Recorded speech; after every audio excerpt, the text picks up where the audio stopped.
मैं श्रीमती उमा यादव शासकीय उच्चतर माध्यमिक विद्यालय कन्यावाड़ा बालोद से। बच्चों, आज हम अकाउंटेंसी पढ़ेंगे जिसमें साझेदारी फर्मों के लेखांकन के प्रश्नों को हल करेंगे। पिछले वीडियो में प्रश्न हल कर चुके हैं। आज का सवाल इस प्रकार है। अमित, बाबू एवं चारू 1 अप्रैल 2006 को एक व्यवसाय हेतु साझेदारी बनाते हैं। उन्होंने क्रमशः रुपये 50,000, 40,000 तथा 30,000 रुपये पूंजी के रूप में लगाए। वे 3:2:1 के अनुपात में लाभ हानि बांटते हैं।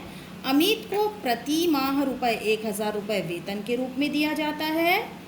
बाबू को रुपये 5,000 रुपये प्रतिवर्ष कमीशन दिया जाता है।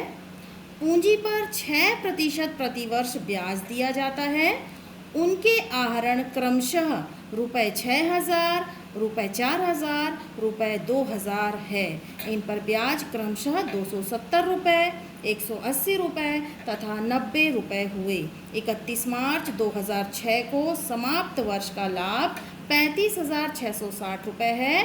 लाभ हानि नियोजन खाता बनाइए। तो बच्चों, इस प्रश्न में हमको बोला गया है लाभ हानि नियोजन खाता बनाइए। मैंने आपको बताया हुआ है कि लाभ हानि नियोजन खाता के परफॉर्मा में डेबिट और क्रेडिट दो पक्ष होते हैं। इसके डेबिट पक्ष में क्या आता है और क्रेडिट पक्ष में क्या आता है, पिछली वीडियो में मैंने बताया हुआ है। तो उसके आधार पर हम आज बनाएंगे लाभ हानि नियोजन खाता। तो इस प्रश्न को हम हल करेंगे। हल इस प्रकार है। सबसे पहले ऊपर हम हेडिंग डालेंगे लाभ हानि नियोजन खाता।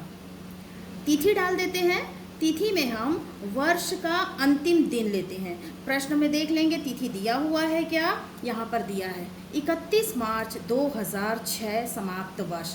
तो हम यही तिथि को यहाँ पर लिख लेंगे 31 मार्च 2006 समाप्त वर्ष हेतु। इसके बाद एक तरफ डेबिट, दूसरी तरफ क्रेडिट। बीच से हम भाग कर लेते हैं, दो पार्ट बनाते हैं। एक तरफ विवरण रकम, दूसरी तरफ विवरण रकम। एक भाग जो होता है वो डेबिट कहलाता है, दूसरा भाग जो होता है वो हमारा क्रेडिट कहलाता है। तो इस प्रकार अब सबसे पहले हम प्रश्न में ढूंढते हैं कि लाभ दिया है या हानि दी हुई है। तो यहाँ प्रश्न में दिया हुआ है 31 मार्च 2006 को समाप्त वर्ष का लाभ 35,660 रुपये है। लाभ जो है लाभ हानि नियोजन खाते के क्रेडिट पक्ष में आता है। तो हम क्रेडिट में लिख देंगे शेष लाया गया 35,660 रुपये। अब प्रश्न को देखेंगे आगे क्या दिया है। सवाल में दिया है अमित को प्रति माह रुपये 1,000 रुपये, क्या दिया है, प्रति माह वेतन। तो वेतन जो है वो लाभ हानि नियोजन खाते के डेबिट पक्ष में आता है। कहाँ आता है, डेबिट पक्ष में आता है। वेतन किसको दे रहे हैं, अमित को दे रहे हैं। तो अमित के नाम के साथ हम इसको शो करेंगे। अमित के वेतन खाते से राशि है 1,000 रुपये। इस 1,000 रुपये है और प्रति माह है। तो वर्ष में कितने माह होते हैं, 12 माह होते हैं। तो हम इसको कर देंगे 1,000 गुणा 12। तो हमारा राशि आएगा 12,000 रुपये। इसी प्रकार से आगे प्रश्न को पढ़ते हैं। बाबू को रुपये 5,000 प्रति वर्ष कमीशन दिया जाता है। कमीशन लाभ हानि नियोजन खाते के डेबिट पक्ष में आता है और दिया किसको जा रहा है, बाबू को। तो नाम आ जाएगा बाबू का, लिखेंगे बाबू के कमीशन खाते से और राशि है 5,000 रुपये। प्रश्न को आगे देखते हैं। पूंजी पर 6% प्रति वर्ष ब्याज दिया जाता है। तो अब पूंजी पर ब्याज कहाँ आता है, लाभ हानि नियोजन खाते के डेबिट पक्ष में। तो लिख देंगे पूंजी पर ब्याज खाते से। पूंजी पर ब्याज, साझेदार कितने हैं पूंजी के, 3 साझेदार हैं। तो पूंजी पर ब्याज हम इन तीनों साझेदार को देंगे और तीनों साझेदारों के नाम हैं अमित, बाबू और चारू। प्रतिशत दिया है 6%। इसको हम वर्किंग नोट में सॉल्व करेंगे। हेडिंग डाल देंगे पूंजी पर ब्याज की गणना। फॉर्मूला है इसका पूंजी की राशि गुणा प्रतिशत दर बटे 100। अमित, बाबू और चारू। अमित की पूंजी है 50,000, बाबू की पूंजी है 40,000, चारू की पूंजी है 30,000। तो अमित का 6% करने के लिए 6/100, ऊपर से नीचे से 2 जीरो कट गए, ऊपर बचा 500 गुणा 6, 6 पंचे 30, 6000 आ गया अमित का।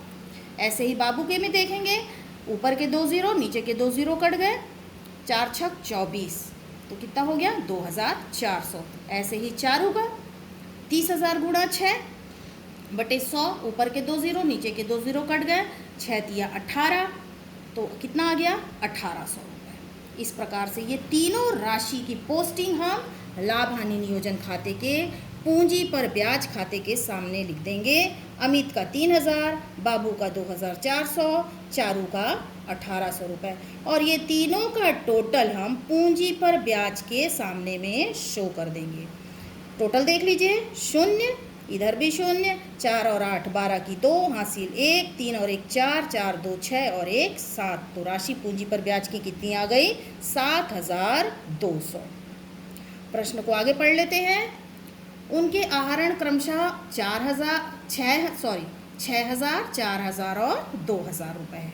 इन पर ब्याज क्रमशः 270 रुपये, 180 रुपये और 90 रुपये हुए। आहरण पर ब्याज कहाँ आता है? लाभ हानि नियोजन खाते के क्रेडिट पक्ष में आता है। कहाँ आता है? क्रेडिट पक्ष में, तो क्रेडिट में लिख लेंगे आहरण पर ब्याज खाते से। अमित, बाबू और चारू। अमित की राशि दी है 270 रुपये, बाबू की राशि दी है 180 रुपये, चारू की राशि दी है 90 रुपये। ये सारी राशि प्रश्नों से हम देखकर यहाँ पर पोस्टिंग कर लेंगे। अब ये तीनों का टोटल हम आहरण पर ब्याज के सामने लिख देंगे। 0, 7 और 8 15, 15 और 9 24, 4 आ गया, हासिल 2, 2 और 2 4 और 1 5। यहाँ का टोटल यहाँ पर कितना आ गया? आहरण पर ब्याज 540 रुपये। प्रश्न यहाँ पर हो गया। अब हम क्या करेंगे? इस खाते को टोटल करेंगे। जब खाता टोटल करने की पारी आती है तो सबसे पहले हम डेबिट पक्ष और क्रेडिट पक्ष में राशि को देखते हैं कि किधर की राशि ज़्यादा है। तो देखने से समझ में आ गया कि क्रेडिट की राशि जो है वो ज़्यादा है। तो हम पहले क्रेडिट का टोटल कर लेते हैं। 0, 6 4 10, हासिल 1, 6 और 1 7, 7 और 5 12, हासिल 1, 5 और 1 6 और ये 3। यहाँ का टोटल आ गया 36,200। ये क्रेडिट का टोटल है। इसमें से हमको डेबिट का टोटल जो है वो घटा देना है, तो हमारा लाभ हानि की गणना हो जाएगा। तो यहाँ का टोटल देख लेते हैं। 0 0 2, 5 और 2 7 और 7 14, 4 हासिल 1 2 आ गया। यहाँ का टोटल 24,200। यहाँ पर हम वर्किंग नोट में कर लेंगे लाभ हानि की गणना। क्रेडिट में से डेबिट को घटा देंगे। क्रेडिट का टोटल था हमारा 36,200, डेबिट का टोटल था हमारा 24,200।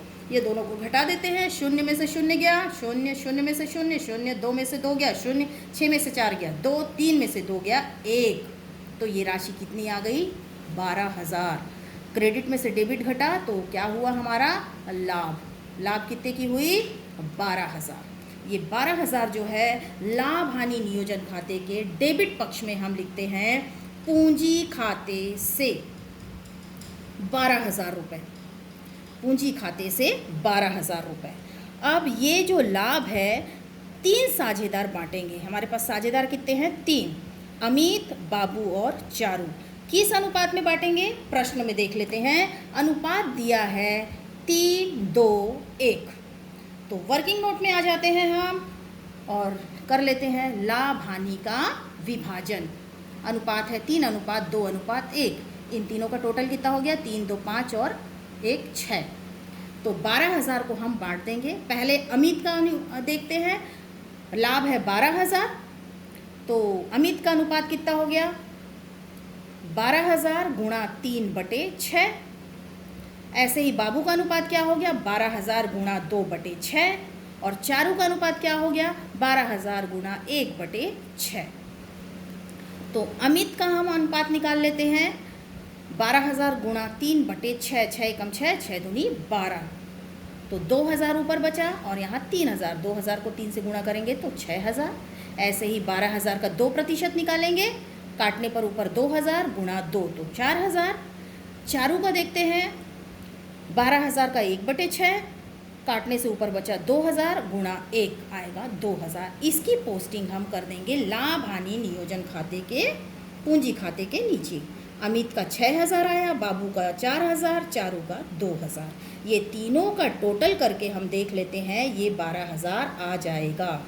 0 0 0 6 4 10 और 2 12। तो इस प्रकार से इस लाभ का हमने विभाजन कर दिया 3:2:1 के भाग में।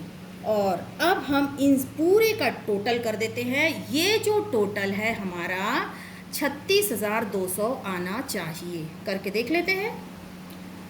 0 0 2 2 और 5 7 7 और 7 14 14 और 2 16 की 6 हासिल 1 1 2 2 और 1 3। यहाँ का टोटल आ गया 36,200 और यहाँ भी हमारा टोटल है 36,200। यहाँ रकम हमारा बराबर आ गया। इसको हम 2 लाइन से बंद कर देंगे। तो स्टूडेंट्स, इस प्रकार से आज के प्रश्न को हमने हल किया। अगली कक्षा में हम इसके आगे का प्रश्न हल करेंगे। धन्यवाद।